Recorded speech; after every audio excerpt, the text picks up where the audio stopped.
우리 말씀 보겠습니다. 요한복음 11장 21절입니다. 요한복음 11장 21절 우리 한 절 같이 봉독합니다. 요한복음 11장 21절 다 같이요. 마르다가 예수께 여짜오되 주께서 여기 계셨더라면 내 오라버니가 죽지 아니하였겠나이다. 아멘. 여러분 두 단어를 한번 생각해 보세요.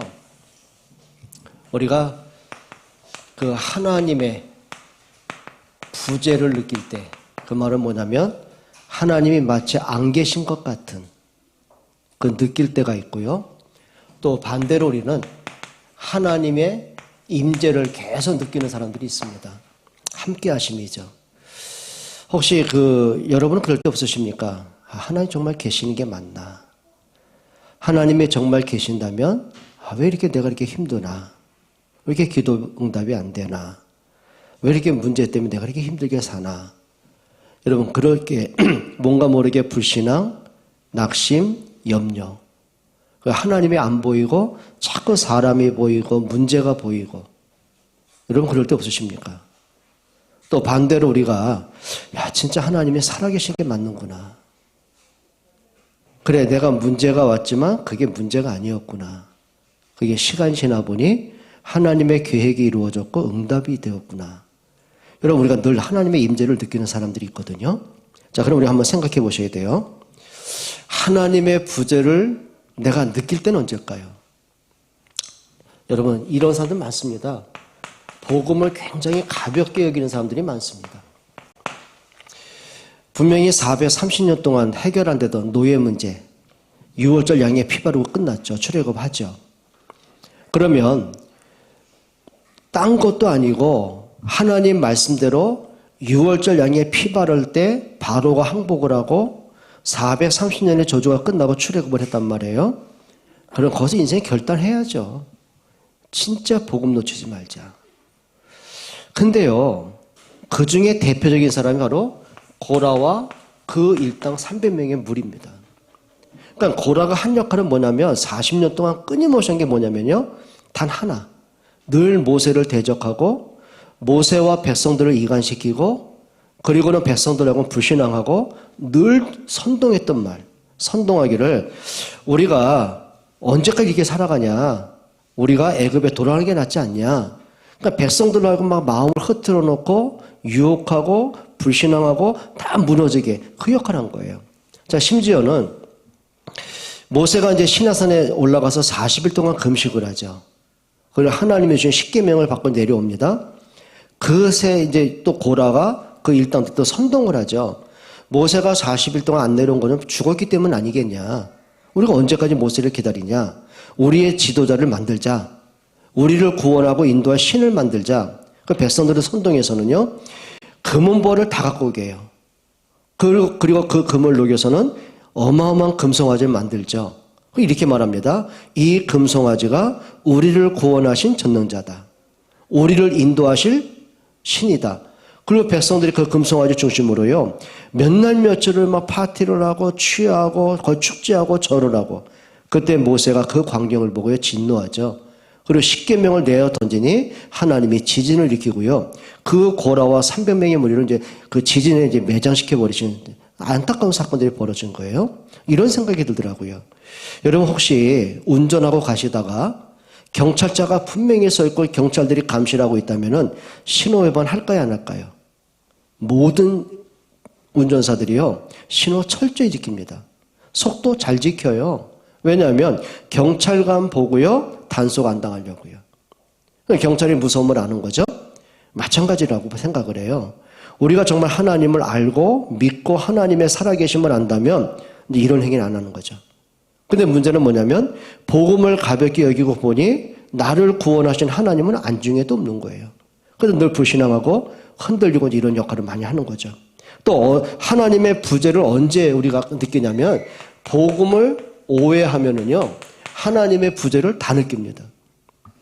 자, 예수님의 제자들 그리고 수많은 무리들이 예수님을 따라옵니다. 근데 이들은 예수님을 이렇게 봤어요. 뭘로 봤냐면은 저분이 우리가 왕이 되어주면 우리가 로마로부터 해방받을 수 있겠다. 예수님을 뭘로 본 거죠? 정치적인 메시아로 다 본 거예요. 자, 그들이 또 뭘 봤냐면은, 자, 예수 대단하다. 어떻게 죽은 자 살리고, 어떻게 오병이어 가지고 5,000명을 먹이고, 뭐가 보인 거죠? 떡을 주시는 예수가 보인 거죠. 쉽게 말하면 그리스도를 본 게 아니라 나를 만족시켜줄 예수가 필요했던 거예요. 그리고 내 문제 해결할 예수가 필요했던 거죠. 심지어는 베드로와 제자들이요, 관심은 하나였습니다. 그들이 사회적인 신분이 너무 낮다 보니까 한이 있는 거죠. 그러니까 성공과 출세에 대한 한 아닙니까? 그러니 예수님이 왕 되시면 내가 출세할 수 있겠다. 뭐예요? 자기 신분 상승, 자기의 출세, 모든 관심이 거기 있는 거예요. 또 누가복음 24장에 보게 되면은 엠마오로 도망치는 두 제자가 예수님이 십자가에 죽는 것 때문에 두려워가지고 이제 살기 위해서 도망을 치다가 부활하신 예수 만나죠. 성경에 그들의 눈이 가려워서 예수인 줄 알아보지 못했다고 했어요. 영적인 눈이 가리워진 거죠. 그들의 착각이 뭐냐면 그들은 말과 일에 능한 선지자인 줄 알았다고 했어요. 이게 뭐죠? 말씀이 너무 좋았어요. 깊이가 있고 심오했고 은혜가 되고, 근데 거기에 매력을 느꼈어요. 그리고는 그 말씀에서 그리스도가 안 보이고요, 쉽게 말하면 하나의 강론이 들린 거죠. 그리고 그는 일에 능한 선지자였다. 예수 따라다니고 보니까는 신기한 건 많이 봤다. 죽은 나사로 살아나고, 회당장 야이로의 딸이 죽었다가 살아나고, 막 이런 기적도 보고, 귀신 쫓아나는 것도 보고, 병거죠. 능력 있는 선지자. 그 말은 뭐죠? 특별한, 말씀도 특별하고 능력이 뛰어난 하나의 종교 지도자를 본 거예요. 그러니 십자가도 오해한 거죠. 그러니까 예수님의 십자가의 죽음으로 끝났다고 생각하니까 그들의 기대가 다 무너진 거예요. 그러니까 사는 길은 하나죠. 베드로는 예수님을 부인하고라도 살아야 됐고, 도마는 예수님의 부활을 절대로 안 믿고, 모든 제자는 다 예수님께 등 돌리고 도망가고, 이런 이제 불상사를 벌어진 거예요. 뭐가 안 보인 거죠? 그리스도의 부재가 느껴진 거예요. 죽음으로 끝났다고 생각을 한 거죠. 또 언제 부재가 되냐면 이거죠. 말씀 놓치고 자기 생각에 잡히면 그렇게 됩니다. 그게 문제가 된 거죠.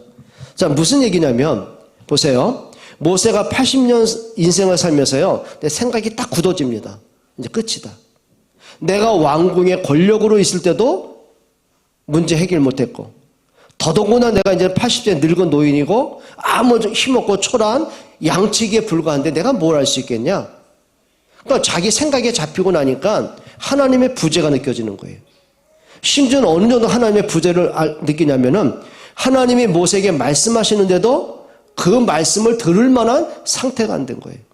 그럼 뭐라고 하죠? 이제 나는 안 됩니다. 왜 이제 와서 80년 동안 나를 버려놓고 이 원망이거든요. 하는 말이 보낼 사람 보내라고. 난 틀렸다고.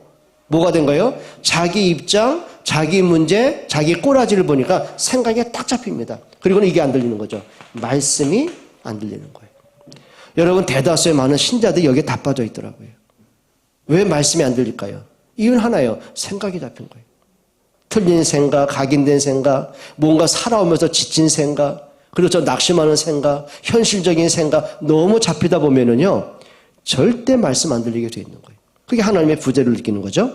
또 하나가 뭐냐면은 자기가 현실에 부딪혀 있는 문제를 당하면은요, 하나님의 부재가 안 보이더라고요.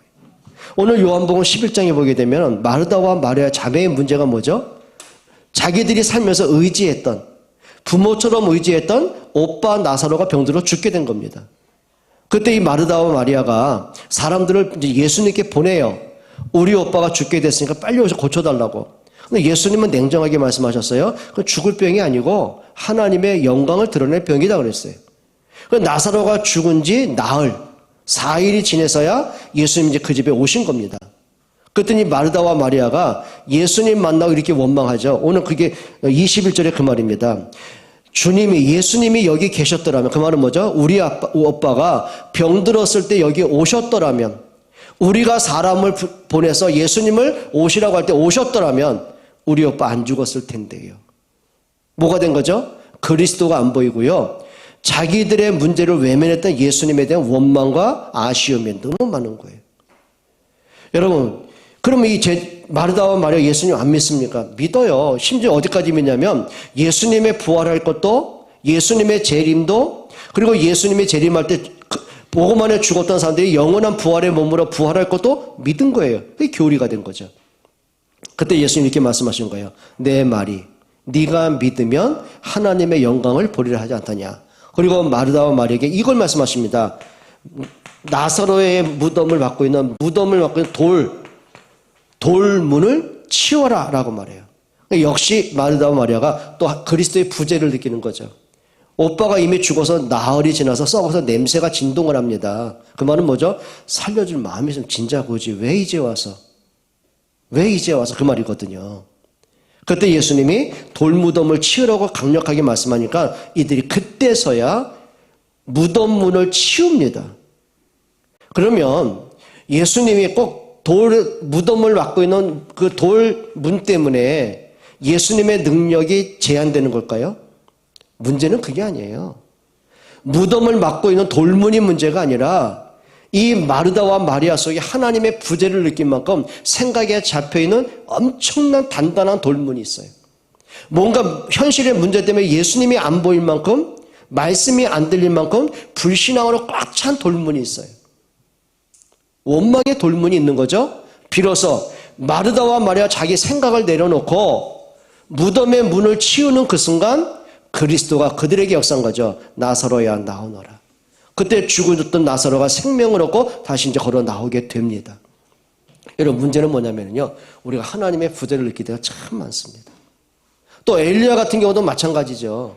그렇게 거짓 선지자 850명과 영적 싸움을 벌이고는요. 하나님의 불이 내리게 했던 그런 능력의 선지자 아닙니까? 그리고 바알 선지자, 거짓 선지자 850 목을 쳤단 말이죠. 그런데 이세벨 여왕이요. 선전포고합니다. 내가 내일 아침 이맘때에 너를 죽이지 않으면 나의 신들이 나에게 벌 주기를 원한다. 그리고 이제 군사를 동원합니다. 그리고 이제 엘리야 잡아 죽이도록 이제 지명 수배 내리죠. 그것 때문에 엘리야가 그렇게 두려워요. 그렇게 능력의 선지자고 하나님의 역사를 봤던 그 선지자조차도요. 순간 뭐를 느껴요? 내가 이제 죽게 됐구나. 그 두려움에 딱 잡히니까는요. 하나님의 부재를 느끼더라고요. 그리고 도망치면서 이제 고백하는 말이 뭐냐면 이제 내가 넉넉합니다. 나를 죽여주십시오. 하는 나를 불러가 달라고 하소연할 만큼 뭐가 된 겁니까? 이세벨 한마디에 죽음에 대한 두려움이 딱 오니까는요. 하나님의 부재가 느껴지더라고요. 우리 그럴 때 많죠. 하나님을 안 믿어서가 아니고 순간 우리가 복음을 놓치고 생각에 잡히고 또 문제에 내가 잡히다 보면 하나님이 어디 있을까? 왜 내 기도를 안 들으실까? 정말 하나님이 계시긴 한 걸까? 이 부재를 참 많이 느낍니다. 심지어는요. 그렇게 믿음 있는 요셉마저도요. 순간 하나님의 부재가 느껴지더라고요. 창세기 40장에 보게 되면 자 요셉이 술 맡던 관원장의 꿈 해석하고 요셉이 해석한 대로 3일 후에 이 이제 그 술 맡던 관원장이 왕의 부름을 받고 감옥에서 나옵니다. 그때 요셉이 뭐라고 한지 아십니까? 당신이 알다시피 나는 감옥에 있을 만한 죄수가 아닙니다. 내가 누명 쓰고 왔는데 당신이 나를 아는데 나에게 은혜를 베풀어 달라. 그러니까 하나님의 은혜가 아니고 이제 사람의 도움을 받는 은혜를 구하는 거죠. 나를 기억해서 왕한테 말을 잘해가지고 나를 좀 감옥 나가게 해달라. 비로소 청탁을 하는 거예요. 급한 거죠. 그럴 수밖에 없죠. 지금 13년이란 긴 세월을 노예로 감옥에서 있다 보니 하나님을 믿지만 순간 좀 조급하지 않겠습니까? 순간 하나님의 부재 느낄 때 있지 않겠습니까? 근데 하나님은 냉정하죠. 창세기 40장 마지막 절에 요셉이 술 맡던 관원장이 추락을 합니다. 근데 성경에 뭐라냐면 술 맡던 관원장이 요셉을 잊었더라라고 했어요. 하나님이 관원장의 기억에서요 요셉을 지우십니다. 그때 나간들 다시 뭐 보디발 집에 노예로밖에 갈 데가 없는데요. 근데 하나님의 시간도 그게 아니지 않습니까? 그리고는 창세기 41장 1절에 만 2년 후에 2년이 지난 후에 그때 요셉의 나이가 30세입니다. 그러니까 애굽의 그 공무원으로 진출하려면은 만 30세가 돼야만 자격을 갖추거든요. 그게 하나님의 시간표죠. 바로 왕에게 하나님은 꿈을 꾸게 하시고 그 누구도 맞히지 못하게 하시고는 그때 술 맡은 관원장의 기억을 회복해서 요셉을 왕에게 추천하는 거죠. 여러분, 우리가 아무리 믿음의 사람도요, 이럴 때 있어요. 하나님의 부재를. 근데 그때가 더 응답인 거 아십니까? 그때가 내가 하나님의 부재를 느낀다고 그 순간이 불신앙하고 흔들 때 그 순간이 오히려 진짜 내가 복음으로 가야 되는데, 모세가 하나님의 부재를 느끼는 그때가 피 언약을 깨닫는 그 시간이더라고요. 여러분, 우리는 참 연약해요. 그렇다면 하나님의 은혜가 아니면 안 돼요. 그러면 이렇게 보시면 되죠. 늘 하나님의 임재를 느꼈던 사람의 특징이 뭘까요? 딴 거 없더라고요. 분명한 언약입니다. 그게 분명한 복음이죠. 자, 심지어는 다니엘이 이제 사자굴에 들어가는 죽음의 문제를 눈앞에 두잖아요. 근데 다니엘 6장 10절에 보게 되면 다니엘이요, 그때 죽음을 눈앞에 두고요, 얼마나 두려웠겠어요. 근데 그때 하나의 선택을 합니다. 다니엘이 예루살렘을 향하여 창문을 열고 전에 행하던 대로 하루 3번 하나님께 감사하며 기도했다고 그랬어요. 그냥 기도하면 될 거 아닙니까? 근데 왜 굳이 예루살렘 쪽을 바라보고 기도했을까요? 왜일까요? 이유는 하나입니다. 하나님의 약속한 그리스도가 오실 그 땅을 본 거예요. 그러면 적어도 다니엘은요, 위기가 오고 사건이 올 때마다 뭘 붙잡았다는 거죠? 하나님의 언약을 붙잡더라고요. 또 요셉 같은 경우도 어릴 때부터 늘 기억했던, 들었던 말씀이 뭘까요? 그 아버지 야곱을 통해, 할아버지 이삭을 통해, 증조 할아버지 아브라함을 통해 들었던 메시지가 있는 거죠. 그게 뭘까요? 그게 수양의 비밀입니다. 그러니까 이삭이 죽어야 될 그 자리에 하나님은 대신 순양을 제물로 바치게 하잖아요. 그 말은 뭘까요? 내가 받아야 될 모든 저주를 예수님이 십자가에서 대신 죽으심으로 내 죄를 용서하신 거죠. 대속의 제물을 얘기하는 거예요. 그 언약을. 그러고 보니까 그리스도의 언약이 분명하고 나니까요, 비로소 하나님의 말씀이 제대로 들려지기 시작하는 거죠. 창세기 37장 1절로 11절에 하나님이 요셉에게 꿈을 통해 말씀을 주시지 않습니까? 해와 달과 11별이 들어라는 꿈을 주셨죠. 자, 언약을 제대로 알고 보니, 그리스도를 바로 알고 보니 하나님의 말씀이 제대로 들리는 거예요. 그냥 위로의 말, 좋은 말, 기대가 되는 말 정도가 아니라 하나님은 그 말씀을 반드시 성취한다는 확신이 있는 거죠. 그리고 그 말씀에서 인생의 모든 해답을 찾아요. 어느 정도 해답을 찾았냐면 나중에 요셉이 애굽의 총리가 되죠. 그때 7년 동안 흉년 들어서 먹을 만한 양식이 없을 때 그 요셉의 형들이 곡식을 사러 이제 애굽에 왔다가 요셉을 만난 겁니다. 그때 요셉이 두려워 떨고 있는 형들에게 욕을 말한 거예요. 형들이 나를 팔았기 때문에 두려워하지 마라. 형들이 나를 판 것이 아니고 하나님의 생명을 구원하시려고 나를 앞서 보내신 것이다. 뭐예요? 나를 굉장히 어렵게 만들고 고통을 줬던 장본이 원수 아닙니까? 근데 그것까지도 하나님이 하셨습니다라는 말이에요.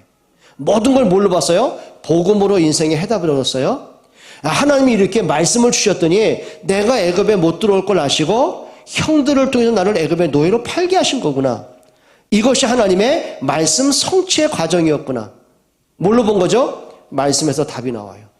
말씀을 듣고는 이게 나온 거죠. 올바른 평생 기도 제목이 나오는 거죠. 하나님의 생명 구원하라고.